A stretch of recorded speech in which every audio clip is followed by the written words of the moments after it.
무슨 일이 있었던 것도 아니고요. 정말 아무 일도 없었어요.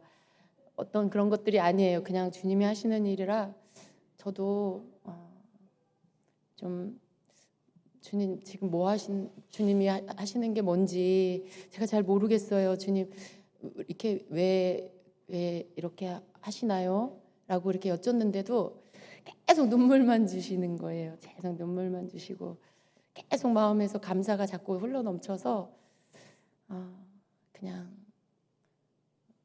제가 주님이 주시는 감사를 계속 이렇게 안에 있는 게 그게 가득하니까 제가 그걸 계속 말해야 되는 거죠. 그런데 제가 무슨 영성이 좋아서도 아니고요. 제가 착한 것도 아니고요. 제가 겸손해서도 아니고요. 그냥 전적인 하나님의 은혜가 저로 하여금 이렇게 계속 감사하게 하십니다.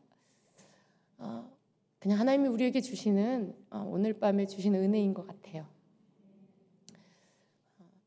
정말 이렇게 하나님이 주시는 우리가 감사하는 것이 얼마나 귀한지 저도 오늘 밤 다시 깨닫습니다. 오늘도 주님께 많은 것을 감사드렸어요. 그런데 그게 이렇게 눈물을 흘리며 주님 앞에 이렇게 감사하는 그런 거는 아니었는데 그냥 제가 느끼는 감사, 제가 깨달아지는 감사를 그렇게 드리죠. 매일 삶 속에 이게 너무 감사하다. 그러면 그 감사를 주님께 고백하는데 근데 그 감사가 우리가 이렇게 감사로 느끼는 것만 감사한 게 아니라는 거. 이렇게 이거 감사하구나. 이거 저거 감사하구나.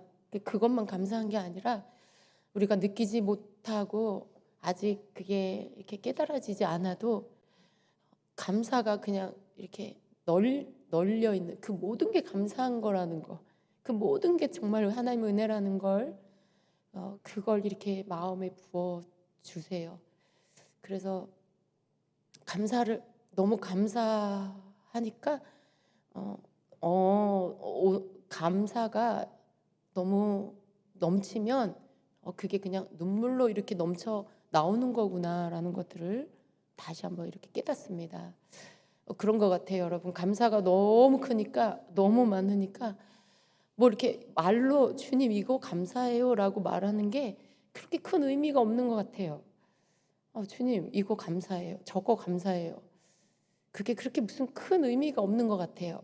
왜냐하면 너무 모든 게 감사하니까 그 감사하는 마음이 감격에 벅차는 그 마음 안에서 그냥 정말 모든 게 하나님이 이렇게 하시는구나.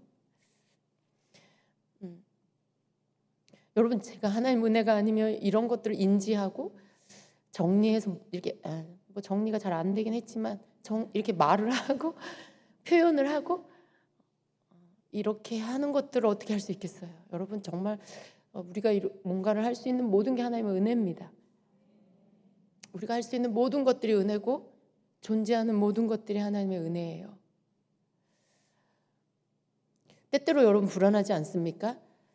자녀들이 이렇게 아침에 나갔다가 가족들이 저녁에 돌아와서 하루 일과를 마치고 잠자리로 들어가서 하루를 마칠 때 여러분 그게 당연한 건가요? 그게 여러분 당연한 건가요? 아니에요. 세상엔 너무나 무서운 일들이 많이 일어나잖아요. 특히나 요즘은 생각지도 못한 일들이 거리에서 막 일어나요. 그냥 평범한 시민이 갑자기 돌변해서 갑자기 막 폭력을 행하고 살인을 행하고 이런 일들이 매일매일 일어나는 이런 시대에 우리가 살고 있어요. 뭐 이렇게 코로나로 인해서도 그렇게 피해를 당하는 사람도 많고 백신을 맞고 갑자기 부작용이 일어나는 사람도 있고 물론 그렇지 않은 사람이 더 많지만 그러나 그런 모든 생각지도 못하는 여러 가지 불행한 일들이 일어나는 게 나하고는 상관없어라고 생각할 만큼 여러분 그렇게 그런 시대가 아니잖아요. 지금은 정말 하나님이 지켜주시지 않으면 하루 일과를 마치고 우리 가족들이 집에 돌아와서 평안하게 잠자리에 드는 게 하나님의 은혜가 하나님의 지켜주심이 아니면 가능하지가 않아요. 언제 무슨 일이 우리 중 누구에게 일어날지 모르는 그런 때에 정말 우리가 하나님 보호하심 안에서 살고 있습니다. 정말 하나님이 우리를 지켜주시지 않으면 우리는 안전할 수도 없고 어떤 상황에서도 우리가 이렇게 평안하게 살아갈 수 없는 거죠. 근데 우리는 그런 것들에 대해서 너무 이렇게 당연하다는 듯이 그 아무런 느낌 없이 감각 없이 그렇게 살 때가 있지 않습니까? 근데 여러분, 우리 더 감사해야 될 것 같아요. 그죠? 그냥 아침에 여러분이 눈을 뜨고 건강하게 일어나는 것도 감사하고, 여러분 신체의 모든 기관이 잘 움직이고 작동되고 다 기능을 하는 것도 감사하고, 그런 것들 다 감사하고, 말이 잘 나오는 것도 감사하고, 잘 서 있을 수 있는 거, 균형을 잡고 잘 설 수 있는 것도 감사하고, 그런 모든 것들, 너무 당연하게 이제껏 살아왔던 거, 그런 모든 것들이 우리가 다 감사할 것들이라는 걸 더 우리가 이렇게 깨닫고 정말 더 많은 것에 감사했으면 좋겠어요. 우리 삶에 더 많은 것들 하나님께 감사하고. 근데 주님이 그렇게 우리가 할 때 우리에게 너무나 귀한 향기가 난다라고 하셔요. 우리에게 아름다운 향기가 난다고 하세요. 하나님이 우리가 그렇게 깨닫고 또 알고 고백하고 그 감사로 하나님 앞에 고백해서 올려드리고 그 마음으로 우리가 살아가고, 주님이 이런 것들을 너무나 기뻐하시고 영광을 받으신다는 거, 여러분 그거 생각 못 하셨죠? 그죠? 근데 주님이 그걸 너무나 향기롭게 받으시고 기뻐하시고, 그리고 그걸 통해 영광 받으시고 그렇게 하신다는 거, 그것이 우리와 하나님을 더 가깝게 연결하는 거라는 걸 말씀하십니다. 그러니까 우리가 좀 세상을, 이렇게 세상이 우리에게 주는 어떤 생각들 그리고 가치관들, 그런 것 안에 자꾸 나를 좀 이렇게 내어주는 게 아니라, 우리는 자꾸 하나님께서 우리에게 말씀하시고 원하시는 것들, 그런 것들로 자꾸 나를 덮고 채우고 또 그것을 말하고 그렇게 사는 자가 되어야 되겠어요. 세상 사람들, 세상 지금 세대는 감사하지 않아요. 그죠? 오히려 점점 더 믿는 자들조차도 감사를 잃어버리고 사는데, 우리는 역으로 더 많은 감사를 드리는 그런 자가 되기를 원합니다. 예전에 감사하지 못했던 부분까지도 주님 앞에 감사할 수 있는, 아주 사소한 것들, 당연한 것조차도 감사할 수 있는, 그래서 감사가 하나님 앞에 올라가지 않는 이때에 우리는 하나님께 더 많은 감사를 드려서 하나님을 영화롭게 기쁘게 해드리는 그런 자들이 되어야 하겠습니다. 주님께서 여러분, 눈물이라는 걸 오늘 다시 한번 새롭게 제가 눈물이라는 거에 대한 게, 눈물이 얼마나 큰 은혜인지를 다시 느낍니다. 우리가 이렇게 여러 가지 종류의 눈물이 있어요. 그리고 눈물도 또 내가 이렇게 절제할 수 있는 눈물이 있고요. 오늘 밤 보니까 절제가 안 되는 눈물이 있네요. 저는 그래도 굉장히 이런 부분 절제할 수 있는 사람이라고 생각을 했는데, 내가 절제할 수 없는 그 눈물은 하나님의 은혜입니다. 네. 여러분, 하나님이 뭔가를 부어주셔서 그 은혜 안에 눈물이 여러분 안에서 넘칠 때 그게 여러분 심령의 밭에 내리는 비라는 걸 아셔야 돼요. 여러분, 어떤 사람들은요, 이렇게 보면 실제로 어떤 고백과 함께 이렇게 눈물을 많이 흘리고 나잖아요. 그러면 그 사람의 얼굴과 눈빛이 굉장히 맑아지는 걸 볼 수 있어요. 실제로 그가 씻겨졌기 때문에 그래요. 실제로 그의 심령이 씻겨졌기 때문에, 그 영혼이 씻겨졌기 때문에 그게 실제로 눈빛의 그 깨끗함으로 이렇게 나타나고요, 얼굴의 맑음으로 나타나요. 그래서 이 하나님께서 우리에게 주시는 눈물은 우리를 이렇게 비가 많이 오면 거리가 깨끗하게 청소되고 씻겨지는 것처럼, 그리고 공기가 깨끗하게 씻겨지는 것처럼 하나님이 주시는 은혜의 눈물은 우리를 씻어줍니다. 근데 우리가 눈물을 흘리지 않는 그런 세대가 되면 안 되겠습니다. 주님이 우리를 이렇게 눈물의 은혜를 주실 때 우리가 눈물 가운데 그 은혜를 받고 그 눈물 가운데 깨닫고 그 눈물 가운데 고백하고 그러면서 우리가 이렇게 씻겨지고 깨끗해지는 그런 은혜로 새로워져야 되겠습니다. 하나님은 우리를 이렇게 자연을 보고 깨닫게 하시죠.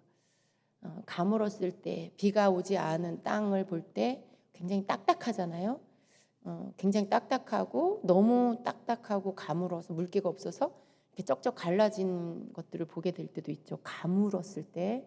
근데 그때 땅은 굉장히 딱딱해요. 근데 비가 오고 그 비가 땅을 적셔주면 그 땅은 비로 인하여서 굉장히 부드러워지죠. 그래서 사람이 이렇게 발을 디디면 그 흙이 물컹물컹해서 발이 쑥쑥 들어갈 정도로 땅이 부드러워지죠. 물러지죠. 여러분, 그런 것처럼 여러분, 우리의 심령도 똑같습니다. 눈물을 흘리지 않으면 우리의 마음이 되게 메마르고 강팍하고 완악해집니다. 근데 하나님이 주시는 은혜의 눈물을 우리가 흘리고 나면 우리의 마음이 되게 부드러워지고요. 그리고 우리의 마음에 이런 강팍함과 메마름, 이 어떤 그런 완악함이 갈아엎어집니다. 그런 것들이 다 그 눈물에 젖어버려서 마음이 굉장히 새로워지고 부드러워지게 됩니다. 이 땅이에요. 여러분, 우리 흙으로 지어졌잖아요.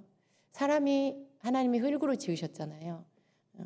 땅의 그 모습을 보면 우리의 심령을 볼 수가 있어요. 우리의 심령이 똑같습니다. 부드러운 땅에 곡식을 심고 그 땅에 이렇게 시간이 되면 곡식을 내잖아요. 여러분, 메마른 심령에는 열매를 거둘 수가 없어요. 메마른 심령에 하나님이 원하시는 좋은 성령의 열매가 맺혀지지 않습니다. 하나님께서 우리에게 눈물의 은혜를 주시고, 그리고 우리가 하나님 앞에 드려지는 그런 감사, 그리고 사랑, 그리고 또 삶을 돌아보게 하시면서 그 속에서 더 많은 것들을 발견하고 깨달으면서 하나님께 드리는 그러한 어떤 영광 돌리는 것들, 그런 고백들. 여러분, 그게 눈물이 이렇게 비가 내린 땅에서 곡식이 이제 이렇게 곡식이 자라고 그리고 그것이 열매를 맺는 것처럼 우리의 메마른 심령에 하나님이 주시는 그 눈물의 은혜 때문에 우리의 심령 안에서 하나님께 마땅히 드려야 할 좋은 열매들이 맺혀지게 됩니다. 여러분, 마음이 강팍해지고 메말라지고 굉장히 못돼질 때, 여러분 스스로가 그렇게 될 때 여러분 스스로를 볼 수 있습니까? 물론 여러분 볼 수 있어야 돼요. 내 마음이 왜 이렇게 강팍해졌지? 내 말이 왜 이렇게 거칠어졌지? 이런 것들. 여러분, 그런 거 볼 수 있으셔야 돼요. 자기가 그렇게 되었는데 그거조차도 알지 못한다라면 정말 심각한 거죠. 그러나 우리는 내 자신의 변화를 볼 수 있어야 돼요. 내가 굉장히 막 거칠어지고 막 거친 말이 나오고, 그리고 사랑이 식어지고, 다른 사람에 대한 내 입에서 나오는 말들이 막 원망하고 불평하고 다른 사람 비난하고 정죄하는 말들, 끊임없이 그 말들이 쏟아져 나오면 지금 그 사람은 굉장히 메마른 상태인 거예요. 굉장히 완악한 상태인 거죠. 독이 이렇게 입에서 막 나오는 상태이죠. 하나님이 부어주시는 눈물, 은혜의 눈물이 그 사람에게 임하면 자신의 그 속에 있는 것들이 얼마나 정말 독한 건지, 완악하고 강팍하고 메마른 건지를 보게 되고, 그 눈물의 비가 그 사람의 심령을 덮어줄 때 그 속에서 그런 모든 것들이 씻겨지죠. 깨닫게 되면서 내 마음이 너무 악했구나, 내 입술의 말들이 너무 하나님 들으시기에 정말 하나님 마음을 힘들게 하는 그런 말이었구나, 내 마음에 너무 사랑이 없었고 용서가 없었구나, 내 말이 너무 거칠었구나, 이런 것들을 깨닫게 되는 거죠. 그리고 그것에 대하여 회개하고 하나님의 용서를 구하고, 하나님, 제가 함부로 말하고 함부로 마음에 이런 것들을 내가 만들어내고 그것들을 말하고 마음으로 죄짓고 입술로 죄짓고 행동으로 죄지었습니다. 하나님, 내 마음이 너무 강팍했고 내 마음이 너무 악독했습니다. 하나님, 용서해 주세요. 이렇게 회개하고 그리고 그것들을 씻어낼 수 있는 그런 눈물이 그렇게 만들어줍니다. 그러면서 우리 마음이 다시 갈아엎어져야 돼요. 우리의 마음이 다시 새로워져야 돼요. 우리의 언어가 바뀌어야 돼요, 다시. 예. 그런 게 바로 눈물의 은혜가 주는 축복입니다. 하나님께서 우리를 이렇게 막 부어주시는 은혜 속에 회개하게 하시고 또 그 속에서 다시 새로워지게 하시고 갈아엎음 속에 하나님의 마음, 하나님의 그 은혜의 마음이 우리에게 임하게 되는 것입니다. 여러분 그렇게 되신 줄로 믿습니다. 예. 그러니까 여러분 어떤 모양의 하나님의 은혜가 임하든지 그거에 대해서 여러분 그냥 이렇게 받아들이시기를 축복합니다. 예. 특히나 남자분들은 잘 울지 않잖아요. 뭐 울면 바보라고 생각하시나요? 울면 못난이라고 생각하시나요? 근데 저는 우리 남자 성도들이 좀 하나님 앞에 정말 진심으로 은혜 가운데 우는 모습은 정말 너무 아름다운 것 같아요. 아름다운 것 같아요. 굉장히 자기의 있는 모습 그대로를 하나님 앞에 보이는 거잖아요. 이성적으로 절제하고 그 남자라는 틀 안에서 자기를 이렇게 절제하고 뭐 울지 않는 남자가 멋있나요? 그런 건 아니에요. 울지 않는 남자가 강한 건가요? 그렇지 않아요. 진짜로 강한 남자는 진실한 사람이라고 봅니다. 어떤 상황에서든지 하나님 앞에 하나님의 이렇게 다루심 안에서 자기의 있는 모습 그대로를 드러내며 주님 앞에 자기의 진실한 모습을 보이는 그 모습이 정말 아름다운 모습이고 그것이 정말 강한 모습 아닐까요? 하나님이 울게 하시면 남녀노소 상관없이 하나님이 울게 하시면 우세요. 눈물 안 나오는데 억지로 막 울으라는 건 아니에요. 억지로 우는 게 아니라 하나님이 여러분에게 은혜의 눈물을 주시면 울면서 여러분을 새롭게 마음을 갈아엎고 여러분의 영혼을 깨끗하게 씻는 시간을 갖게 되시길 축복합니다. 그리고 눈물이 너무 안 나면 하나님 저에게 눈물의 은혜를 주세요 이렇게 구해도 좋을 것 같아요. 예. 눈물의 은혜가 이렇게 내 영혼을 깨끗하게 하는데 하나님 제가 정말 마음이 새로워지기를 원합니다. 하나님 내 마음이 메마르지 않기를 원합니다. 혹은 하나님 내가 왜 이렇게 마음이 강팍해졌죠? 제 마음이 왜 이렇게 악해졌죠? 하면서 하나님께 이 마음을 갈아엎어 달라고 기도하면 하나님 그 은혜를 주실 것입니다. 예. 여러분 그렇게 되시기를 축복합니다. 네, 아멘. 네. 자, 오늘 사실 제가 오늘은 오늘 할 일이 있잖아요. 그죠? 하나님의 음성 듣기 제 17강 오늘 17강 할 차례인데 여러분 제가 이걸 아주 이렇게 빨리 해볼게요. 안 믿으시는군요. 저도 제가 이 말을 해놓고는 장담을 못 하겠어요. 네. 오늘은 하나님의 음성 듣기 제 17강입니다. 그래서 오늘 할 내용은요. 우리가 이렇게 예언이 우리에게 임할 때 어떤 사람에 따라 이 예언을 풀어내는 모습이 다 각각 달라요. 물론 이렇게 비슷할 수도 있는데 어떤 경우에는 좀 많이 이렇게 다른 경우들이 있어요.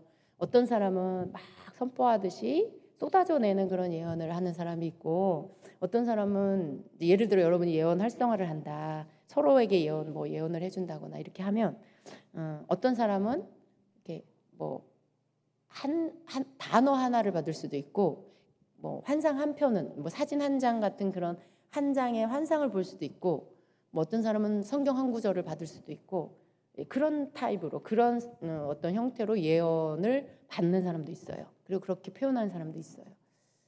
어떤 사람은 또 이렇게 좀 깊은 주님의 임재 안에서 뭔가 이렇게 말씀은 아닌데 환상도 아닌데 뭔가 주님의 임재 안에 주님이 이렇게 알게 해주시는 느끼게 해주시는 것들이 있을 수도 있고요.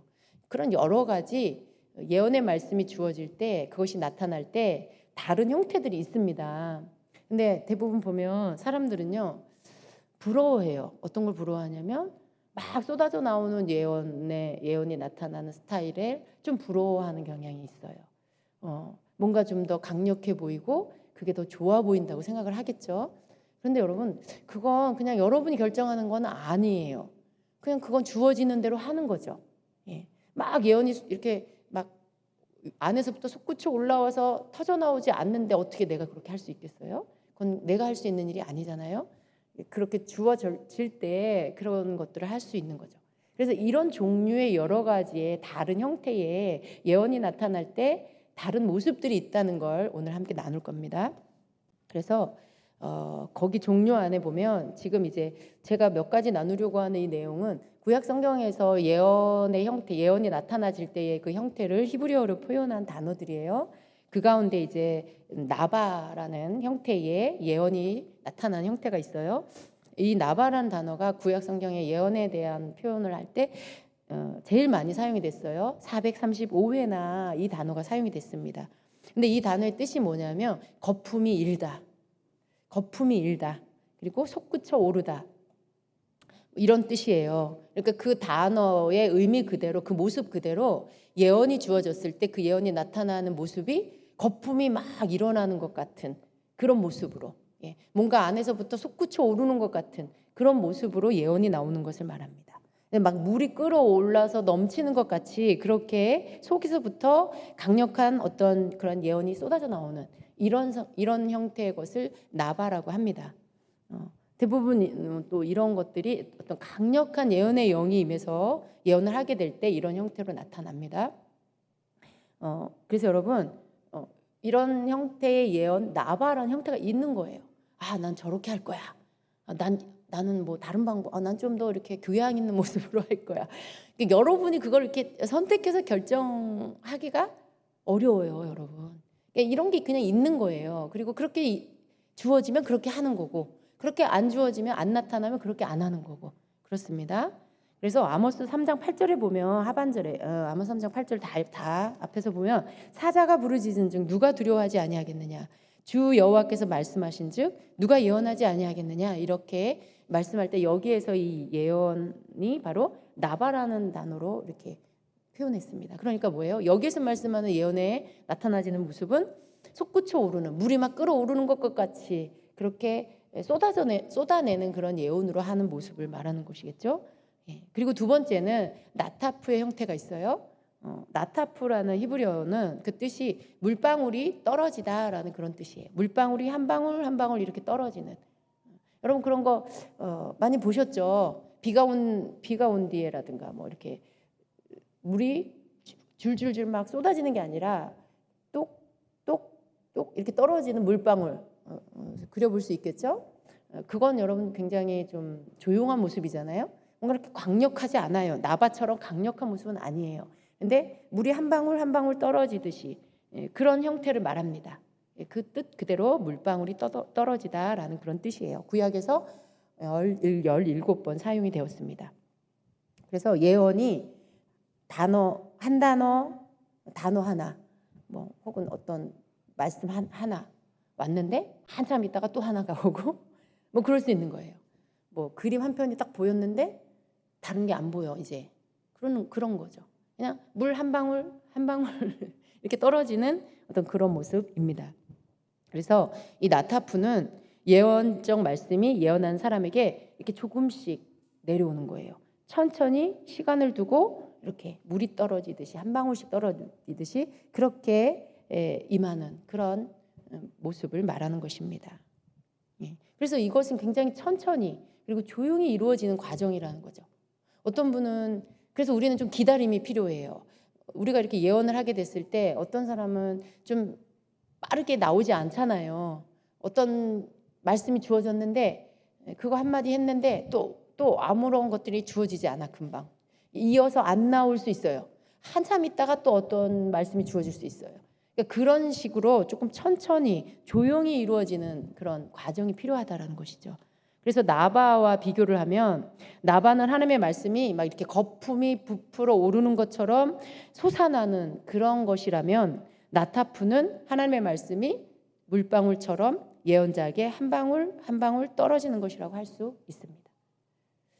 그래서 때로는 이 예언은 하늘로부터 빗방울이 이렇게 떨어지기를 기다리는 것과 같은 것과 비슷하다라는 거예요. 이 나타푸의 형태는. 그러니까 혹시 여러분 이런 식으로 여러분이 예언이 나온다라면 이런 형태로 나에게 주어지는구나 이렇게 생각하세요. 너무 나는 왜 이렇게 할까? 혹은 나는 왜 이렇게 예언이 잘 안 나올까? 뭐 이렇게 하지 마시기 바랍니다. 이런 형태가 있습니다. 세 번째는 마사의 형태가 있습니다. 이 단어는 구약에서 예언자라는 의미로 70회에 사용이 되었습니다. 이 말의 원뜻은 뭐냐면 무거운 짐, 부담감, 뭐 이런 거, 나르다, 주의 손에 잡히다, 덮이다, 이런 의미예요. 이런 뜻이에요. 그래서 예언자라는 의미로는 이 예언자라는 단어의 뜻으로 많이 사용이 됐는데, 그 의미로는 귀중한 조언 혹은 정보를 주는 사람이다 라는 뜻으로 사용이 되었습니다. 그래서 이것은 하나님의 말씀을 받는 사람이 느끼는 이 중압감, 이거 부담감, 이것을 나타내는 거예요. 여러분, 예언의 말씀이 주어졌을 때 그 말씀이 굉장히 엄중한 말씀이고 그럴 때 굉장히 부담감이 커요. 특히나 구약의 예언자, 선지자들은 하나님의 말씀, 예언을 선포하고 그 예언이 맞지 않으면 생명을 내놔야 돼요. 그 예언이 맞지 않으면 그 예언자를 죽이게 되어 있어요. 그러니까 굉장히 큰 부담감이 있죠. 내가 한 예언이 이루어지지 않으면 죽을 각오를 하고 그걸 선포해야 하는 이 부담감이 있어요. 그런 것들을 말하는 것입니다. 그래서 여러분, 이 마사의 형태는 어떻게 보면 예언자가 느끼는 부담감, 예언자가 느끼는 무게감, 이런 것들과 같이 함께 포함해서 그 주어지는 예언이 굉장히 무겁게 주어지는 그런 것들이라고 말할 수가 있습니다. 그래서 이 마사는 하나님의 성령이 강력하게 임해서 예언을 하게 되는 경우, 하나님의 성령이 강력하게 임해서 부인할 수 없는, 예를 들어 여러분, 뭐 심판의 구약 시대에 심판의 경고라든가 어떤 왕의 죽음에 대한 경고라든가 이런 메시지를 받았을 때, 여러분, 이것이 아주 강력한 성령의 기름 부음, 예언의 영에 의해서 주어지는 것이 아니라면 그 예언자는 이 부분에 대해서 굉장히 부담감이 너무 클 거예요. 그런데 아주 강력한 예언의 영이 임했을 때 이건 부인할 수 없는 하나님께서 주시는 예언이라는 것들을 확신할 수 있죠. 여러분도 그런 거 느낄 수 있잖아요. 아주 강력하게 예언의 영이 임했을 때 여러분은 여러분의 이성이나 여러분의 의지와 상관없이 그것들이 주님이 주시는 거라는 걸 확신하면서 말할 수 있게 되죠. 그러니까 이러한 마사의 형태의 이러한 부담감이 오는 예언의 말씀은 그렇게 어떤 강력한 예언의 영을 통해서 이러한 부분들을 받게 되는 것이 주어지는 그런 것을 말하는 것입니다. 그래서 이런 형태의 예언은 아주 강력한 기름 부음을 동반하는 그러한 예언일 경우가 많습니다. 네 번째는 로에의 형태가 있어요. 이 단어의 뜻은 보다라는 그런 의미예요. 보는 걸 말합니다. 그러니까 영의 눈으로 보는 것을 말하죠. 환상을 보는 거, 어떤 그런 영의 세계를 보는 걸 말하는 것입니다. 이것은 구약에 12번 사용이 되었고요. 구체적인 그 의미는 뭐 쳐다보거나 바라보다라는 이런 뜻이에요. 하나님의 말씀을 주로 환상으로 보는 거예요. 주로 이렇게 보는, 영의 눈으로 보는 것을 통해서 받는 그런 예언자. 구약의 표현으로는 선견자라고 할 수 있겠죠. 시어라고 할 수 있어요. 뭘 보는 것으로 계시를 받는 그런 거, 그걸 로에라고 합니다. 그래서 이런 형태로 받는 경우가 있습니다. 여러분도 예언을 하려고 하는데 말씀이 주어지는 게 아니라 어떤 그림이 보일 수 있어요. 환상이 보일 수 있어요. 그것이 메시지예요. 예언의 말씀으로 주어지지 않아도 어떤 환상이 보여지면 그거 자체가 메시지입니다. 그리고 또 그 비슷한 단어로 호재가 있습니다. 호재라는 이 히브리어는 이것도 또 보다라는 뜻이에요. 구약에 16번이 사용이 되었고요. 이 로에와 마찬가지로 보는 것의 형태로 예언의 메시지가 임하는 것을 말합니다. 하나님은 처음에는 환상을 주시고 그 다음에는 그 환상의 의미를 말씀하셔서 그 의미를 정확히 알 수 있도록 해주시죠. 그러니까 환상을 보여주시고 그 다음 그 환상이, 그 상징이 뭘 의미하는지를 알게 해주시고, 이런 식으로 같이 이 메시지와 함께 그 보는 것들을 통해서 메시지를 주는 로에와 호재의 이 형태들이 있습니다. 이것이 구약에 나타나지는 것들이에요. 그런데 여러분, 구약의 히브리어의 단어로 쓰여졌지만 이게 신약에서도 동일하게 나타납니다. 신약의 예언의 형태는 전혀 다르게 나타나냐? 그렇지는 않아요. 다 비슷하게 이렇게 말씀을 받는다거나 혹은 환상을 본다거나 강력한 어떤 기름 부음 안에서 뭔가 메시지가 주어진다거나, 이런 우리가 나눈 이러한 5가지의 여러 가지 예언이 주어지는 형태들이 오늘날도 동일하게 나타나죠. 그러니까 여러분도 여러분이 경험할 때 나는 좀 어느 쪽이야, 어느 쪽이 가까워 이렇게 생각할 수 있겠죠? 이런 종류의 예언이 나타나는, 예언이 주어진 형태들이 있기 때문에 여러분도 여러분이 주로, 그러니까 한 가지만 나타나진 않아요. 근데 주로 나타나지는 형태들이 있어요. 주로 보는 걸로 받는 사람들이 있고요. 그냥 말씀으로 받는 사람들이 있고요. 또 나타푸처럼 이렇게 물방울 한 방울씩 떨어지는 것처럼 뭐 단어 하나, 성경 구절 말씀으로, 뭐 그림 한 장 이런 식으로 천천히 하나씩 주어지는 그런 경우도 있고요. 그러나 뭐가 됐든지 간에 괜찮아요. 왜냐하면 여러 종류의 예언이 주어진 형태들이 있기 때문에 그렇습니다. 그것을 여러분이 이렇게 좀 이건 별로야 이러지 마시고, 혹은 그걸 가지고 나는 예언을 잘 못해 이렇게 하지 마시고 그것으로 시작하기 바랍니다. 여러분에게 주어지고 나타난 것으로부터 시작을 하시고 그것이 여러분에게 계속 활성화가 되면 또 다른 형태의 예언적인 그런 형태들로 여러분에게 주어질 수가 있습니다. 그래서 여러분 이런 종류, 예언이 주어지는 여러 가지 이런 종류 형태들이 있다는 것을 아시고 여러분이 조금 더 편안한 마음으로 이렇게 예언을 받게 될 때 감사함으로 받게 되시기를 바랍니다. 하나님 저 말씀으로 주세요. 뭐 이런 거 좀 저는 그런 거보다는 주시는 방법을 가지고 여러분이 더 잘 사용할 수 있으면 그게 더 활성화가 돼서 더 다른 것들도 더 풀어지게 될 것입니다.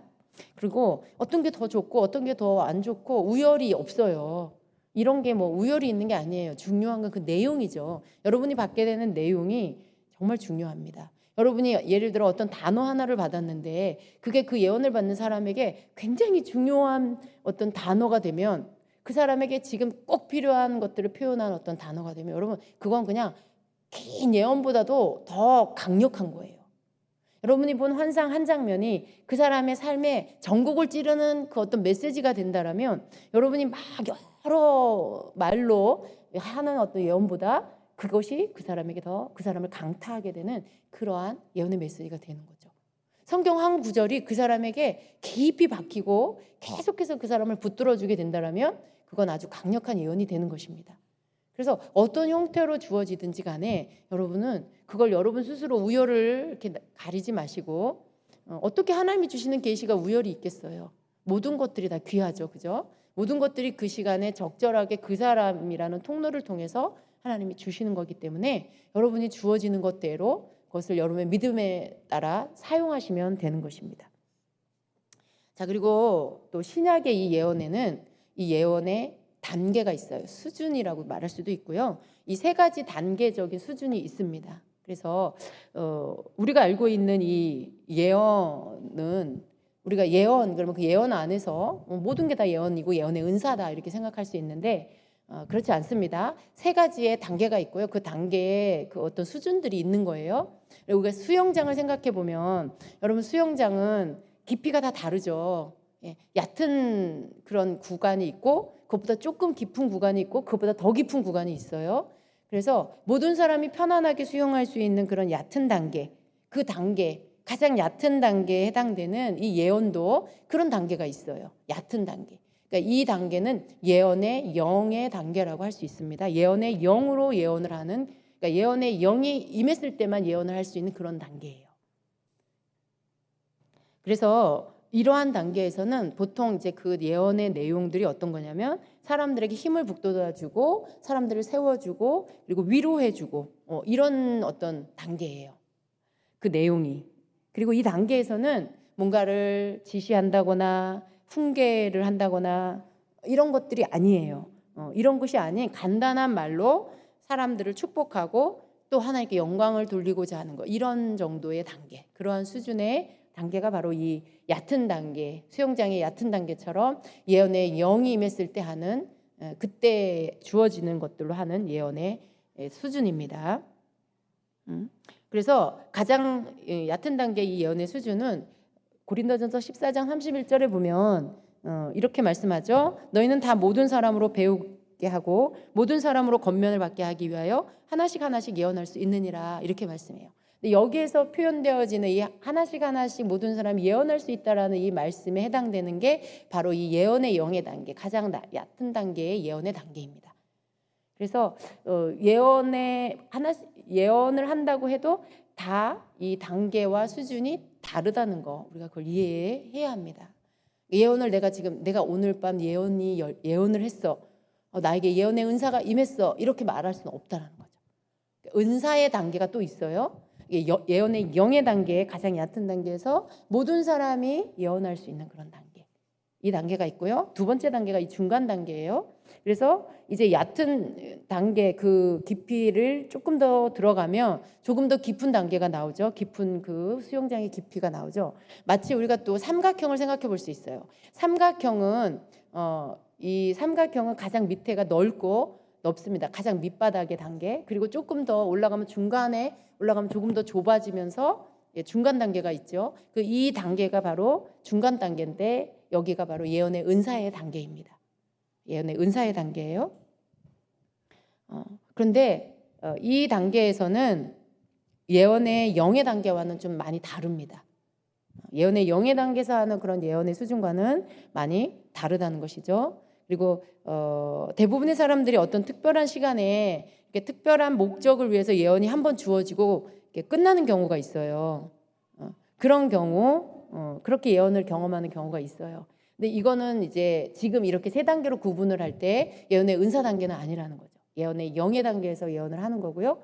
이러한 영의 단계에서 계속 뭔가가 빈번하게 또 그렇게 예언을 하게 되고 자주 예언의 영에 그 기름 부음이 임해서 예언을 하게 되고 이러면 이것들이 계속 반복이 되면서 어느 때에 예언의 은사 단계로 들어가게 됩니다. 그런데 많은 분들이 이 단계에서 좀 헷갈리는 게 뭐냐면 내가 예언의 은사가 있다 이렇게 생각하고 또 이렇게 말하는 경우예요. 조심해야 할 단계이기도 합니다. 그래서 은사가 되는 단계는 고린도전서 12장 10절에서 말씀하는 성령께서 각 사람에게 나누어 주는 은사. 어떤 사람에게는 능력 행함을, 어떤 사람에게는 예언함을, 어떤 사람에게는 영들 분별함을 이렇게 9가지 은사가 나오죠. 여기에서 나타나는 이 모든 일은 같은 한 성령이 행하사 그의 뜻대로 각 사람에게 나누어 주시는 것이니라라고 할 때 여기에서 나타나는 이 예언의 단계가 바로 예언의 은사의 단계입니다. 근데 예언의 영의 단계 없이 예언의 은사의 단계가 나타나는 건 아니에요. 예언의 영의 단계에서 계속 활성화가 되고 더 자주 경험하게 되면서 나중에 예언의 은사의 단계로 가는 거죠. 그러니까 예언의 영의 단계는 뭐라고 할 수 있을까요? 예언의 은사의 단계로 가기 위한 시작이다라고 할 수 있겠죠. 은사의 단계가 계속 훈련이 되고 나면 이게 예언의 은사의 영의 단계가 훈련이 되고 나면 은사의 단계로 가기 때문에 그렇습니다. 그러니까 이 세 단계는 다 연결이 되어 있는 거예요. 어느 단계 없이 밑에 단계 없이 중간 단계가 훅 나타나는 거 아니고요. 중간 단계 없이 윗 단계가 훅 나타나는 게 아니에요. 이게 연결이 됩니다. 그리고 가장 깊은 단계 그것이 바로 예언자의 직임의 단계입니다.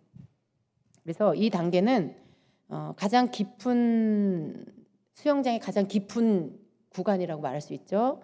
그래서 이 깊은 수준은 성경에서 말씀하는 에베소서 4장 11절로 13절에 말씀하는 오중직임에 나타나는 바로 이 선지자의 직임, 그러니까 선지자의 기능으로 예언을 하는 그 직임을 받아서 예언하는 그런 단계를 말하는 것입니다. 그러니까 예언자로서의 직무를 받은 거예요. 근데 이 단계는요 자신이 결정하는 게 아닙니다. 여기에는 하나님의 부르심이 있어야 되고요.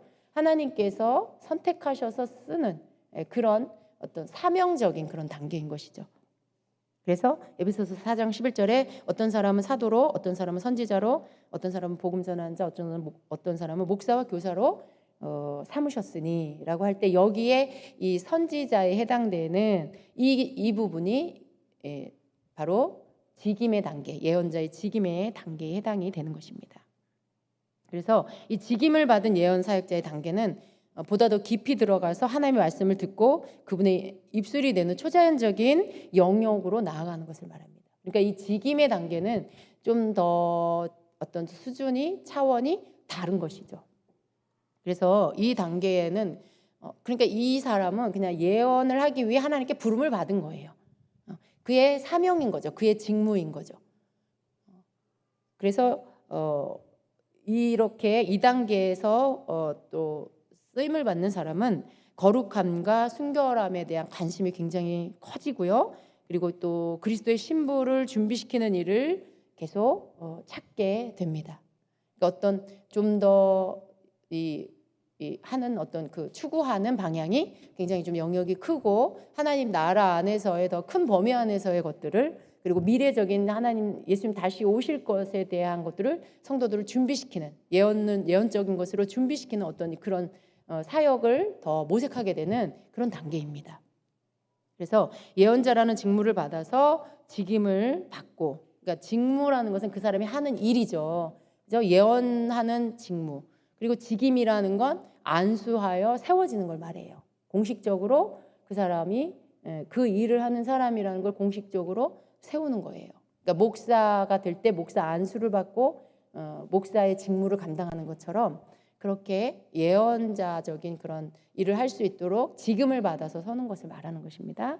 그래서 예언자라는 직무를 받아서 직임을 받고 하나님의 일을 하는 그런 수준을 말합니다. 이것은 자신이 취하는 것이 아니고 하나님의 부르심이 그렇게 부르심이 있어야 되는 것입니다. 이것보다 좀 더 높은 단계가 있어요. 물론 이 같은 영역인데 그 위에 좀 더, 이건 좀 더 소수인 것 같아요. 그러니까 어떤 선지자적인 그런 일들을 감당하는 그런 예언하는 분들이 있습니다.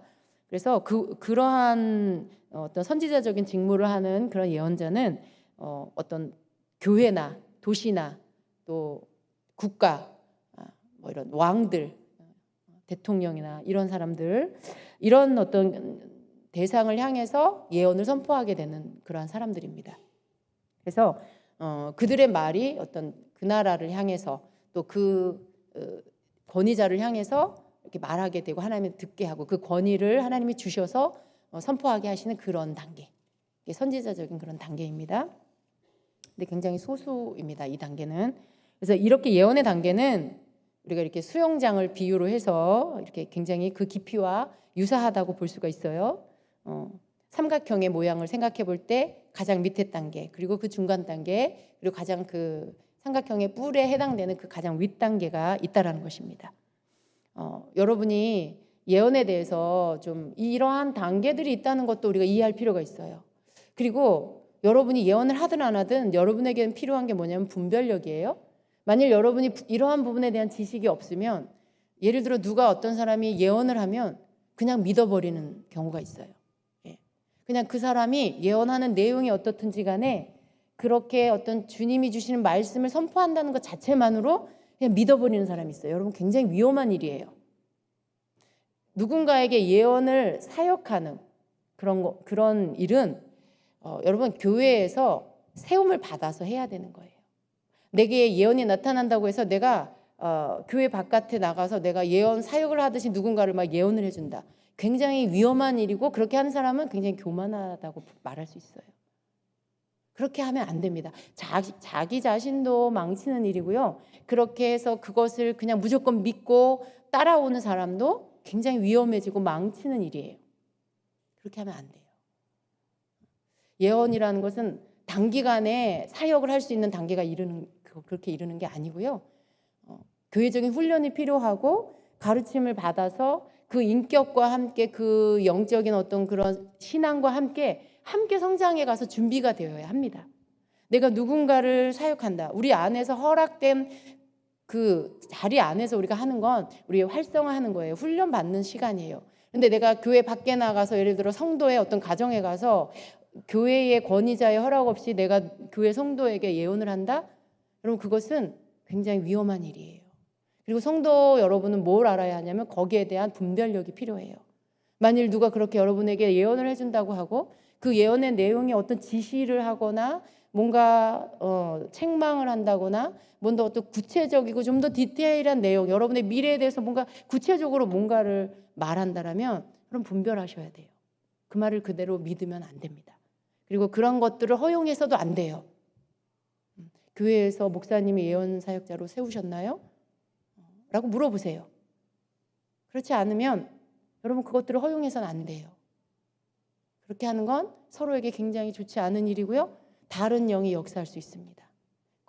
여러분, 미혹의 영이라는 건 다른 데서 오는 게 아니에요. 교회 안에, 믿는 자들 안에, 삶 안에 들어오는 거예요. 예수님의 이름으로 말해요. 그런데 그 속에 이렇게 어떤 질서를 따르지 않고 독립적으로 자기 스스로가 자기를 세워가면서 자기 스스로가 자기를 인정하는, 나는 예언자야, 이렇게 말함으로 자기가 자기 스스로 인정해서 사역을 하고, 그럴 때 여러분 굉장히 독립적이고 교회 질서를 따르지 않는 모습이에요. 하나님은 그걸 기뻐하시지 않아요. 하나님 그렇게 일하시지 않습니다. 예언은 하나님의 말씀을 받아서 전하는 거예요. 굉장히 신중하고, 그리고 이 부분들에 대해서 하나님이 쉽게 그렇게 사역하게 하시지 않습니다. 훈련을 하는 이유는 뭐냐면 단지 예언을 하는 법들을 배우기 위해서가 아닙니다. 예언의 말씀은 하나님이 그냥 주권적으로 주시는 거예요. 그러나 그 예언을 받는 그 사람의 그 그릇, 그 예언을 받는 사람, 그 그릇이 되는 그 사람의 모든 부분들이 준비되어야 하는 거죠. 그래서 하나님이 오랜 세월 동안 준비되도록, 훈련되도록 그렇게 만드시는 겁니다. 그런데 하루아침에 예언 훈련 몇 번 받았고 예언에 대한 강의 몇 번 들었다고 내가 성도의 가정에 가서 교회의 어떤 허락도 없이 내가 예언을 한다? 여러분 그거 굉장히 위험하고 굉장히 교만한 태도예요. 혹시라도 여러분 그런 분이 계시면 안 되겠지만 뭘 잘 몰라서 그렇게 하는 경우가 있어서는 안 됩니다. 그건 자기 스스로를 망치는 일이에요. 다른 영이 그 사람에게 들어간다는 얘기예요. 내가 예언자라고 스스로 생각하고 난 예언을 할 수 있어, 난 예언 사역할 수 있어라고 스스로 생각하고 스스로가 그 문을 열어놨기 때문에 성령이 아닌 다른 영이 그 사람을 사로잡아요. 거짓되게, 교만의 영이, 거짓되게 말하는 영이 그렇게 할 수 있어요. 그게 내 스스로가 허용하기 때문에 그러한 것들에 내가 이용당할 수 있어요. 스스로 그런 일들이 나타나면 안 되는 것입니다. 그래서 예언이라는 이 은사는요, 이렇게 어떤 단계가 있어요. 이 단계가 내가 오늘 예언의 영의 단계였는데 내가 다음 주에는 예언의 은사 단계로 들어가. 그렇지 않아요. 내가 뭐 한 달 뒤에 1년 뒤에 예언의 직임의 단계로 들어가. 그런 것이 아닙니다. 굉장히 오랜 시간이 걸리는 이 과정들이 있어요. 예언이 나타나기 시작했다라면 예언의 영이 그 사람에게 임하는 거예요. 그런 일들이 자주 기도하는 가운데 혹은 모임 안에서 있다라면 그 사람은 이제 훈련받기 시작하는 거예요. 예언의 어떤 은사가 그 사람에게 되어지도록 하기 위해서 훈련을 받는 그런 시간이 계속 되어지는 거예요. 그 기간이 짧지 않습니다. 긴 시간 동안 그 시간 가운데 훈련이 되는 거죠. 그리고 때로는 실수도 하고 하면서 어떻게 해요? 배우는 거예요. 그런 시간들을 지나고 나면 하나님께서 그때를 정하세요. 은사의 단계로 들어가는 시간을 하나님께서 정하시고 그 은사의 단계로 들어갈 때 자신이 새로운 단계로 들어가고 있다는 걸 알아요. 왜냐하면 예언의 내용이 조금 달라지고요. 더 구체적이 되면서 더 강력한 기름 부음이 임하고 하나님의 어떤 부어주시고 다루시는 것들이 더 강해집니다. 겸손의 훈련이 더 강해지고요. 나를 깨트리는 훈련이 더 강해지고요. 이런 것들이 같이 나타나요. 그래서 나를 더 정결한 그릇으로 만드시면서 더 겸손하게 만드시면서 그 다음 단계로 갈 수 있도록 이끌어 주시는 거죠. 여러분 예언의 영의 단계에서 예언의 은사의 단계, 예언의 은사의 단계에서 예언의 직임의 단계로 갈수록 어떤 가장 뚜렷하게 나타나는 변화가 뭐냐면 바로 더 겸손해지는 거예요. 만일 내가 은사가 나타나서 내가 더 마음이 높아지고 교만해졌다. 그럼 이 사람 지금 뭔가 잘못 가고 있는 거예요. 왜냐하면 하나님이 이끄시는 과정 안의 훈련은 갈수록 더 겸손해져요. 더 자기를 부인하게 돼요. 그런 모습이 나타나게 돼 있습니다. 그래서 이렇게 어떤 예언이라는 것은 단계가 있고 그리고 그 단계에 훈련의 기간이라는 게 있고요. 그 시간들은 오랜 시간 훈련되어져서 결국은 하나님이 세우세요. 하나님이 세우시는데 교회의 권위자를 통해 하나님이 세우시는 거죠. 하나님이 세우신다라는 것은 스스로 내가 나 하나님이 세우셨어. 그럼 그런 게 아니에요. 어떤 사람은 가끔 보면 그런 내가 하나님이 나에게 그 직임을 주셨어. 하나님이 나를 목사로 일하라고 하셨어. 하나님이 나를 선교사로 일하라고 하셨어. 여러분 그냥 그러면서 자기가 자기에게 직임을 줍니까? 가끔 그런 사람들이 있더라고요, 여러분. 가끔 그런 사람이 있어요. 그럼 여러분 목사가 되기 위해 훈련을 받고 신학의 과정에 그 시간들을 통과하고 공부하고 그 시간들을 통과하고 또 교회와 교단과 이런 하나님이 정해 놓으신 이런 그 기관들을 통해서 공식적으로 인정을 받게 하시고 또 교단을 통해서 목사님들이 안수해서 발표, 공포하게 하시고 목사로 세운다라는 성부, 성자, 성령의 이름으로 많은 증인들 앞에서 이 사람을 목사로 세운다라는 공포와 함께 안수하여 세우는 이러한 공식적인 모든 이러한 거룩한 일들이 그게 의미가 없는 건가요? 그렇지 않아요. 그것들이 다 의미가 있어요. 그렇게 절차를 밟아서 그렇게 세워져야 합니다. 내가 기도하다가 성령의 음성 듣고 너는 오늘부터 목사야, 너는 오늘부터 선교사야. 그럼 굉장히 위험한 일이에요.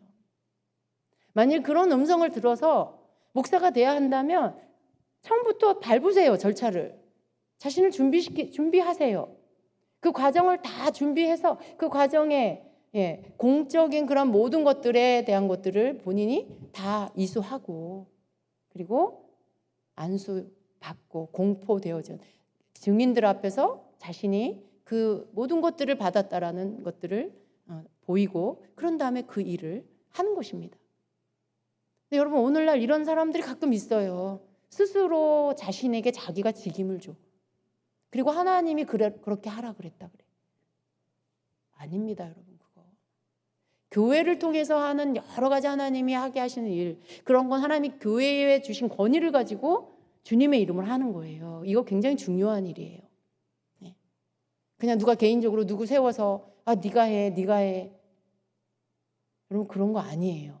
특히나 이렇게 직임은 공식적으로 세워져야 하는 것들입니다. 예언이라는 부분에 사역자로 서는 것은 그렇게 내가 예언이 임했다고, 내가 예언할 수 있다고, 내가 누군가에게 예언 사역을 막 바깥에서 해주고 허락되지 않은 자리에서 예언을 막 하고 그렇게 해서는 안 되는 것입니다. 여러분이 정말로 주님 안에 있다라면 이 모든 과정 안에 단계 훈련을 잘 받으시길 바랍니다. 잘 받으세요. 그 시간들이 결코 지루하고 헛된 시간이 아니에요. 오히려 그 시간을 잘 받으면 여러분 정말 깨끗하고 올바르게 사역할 수 있는 그런 예언 사역자가 될 수 있습니다. 그렇게 예언하는 사람이 될 수 있어요. 운전면허를 여러분 막 속성으로 해가지고 면허는 따겠지만 그 사람 허구한 날 사고 날 수 있어요. 그죠? 근데 제대로 잘 배워가지고 운전면허를 따면 사고가 그렇게 많이 나지 않잖아요. 여러분 뭐든지 속성으로 빨리 뭘 한다고 해서 좋은 게 결코 아니라는 것입니다. 자, 이렇게 예언에는 단계가 있고 그 단계 예언의 수준이 있다라는 것. 그리고 예언자로 세워지는 것, 예언 사역자로 세워지는 것은 공식적인 그러한 교회를 통한 그러한 세움이 필요하다라는 거 꼭 기억하시기 바랍니다. 자, 하나가 더 남아 있는데 시간이 굉장히 많이 갔어요. 그래서 여러분 오늘 여기까지 하겠습니다. 오늘 여기까지 하겠습니다. 여러분이 좀 제가 이런 것들을 여러분하고 나누는 이유는 여러분이 예언을 하든 못하든 이러한 것들을 알고 있을 때 여러분이 예언을 하는 자가 아니고 받는 자의 자리에 있을 때에도 여러분이 분별을 할 수가 있는 거예요. 아무나 예언해 준다고 무조건 다 받아들이면 안 돼요. 또 그렇게 하도록 해서도 안 됩니다, 여러분. 아무나 그렇게 여러분에게 막 예언하게 하지 마시고 허락된 어떤 것들 안에서 그렇게 하는 거. 여러분이 예언을 못해도 그 분별력은 꼭 필요합니다. 기도하겠습니다.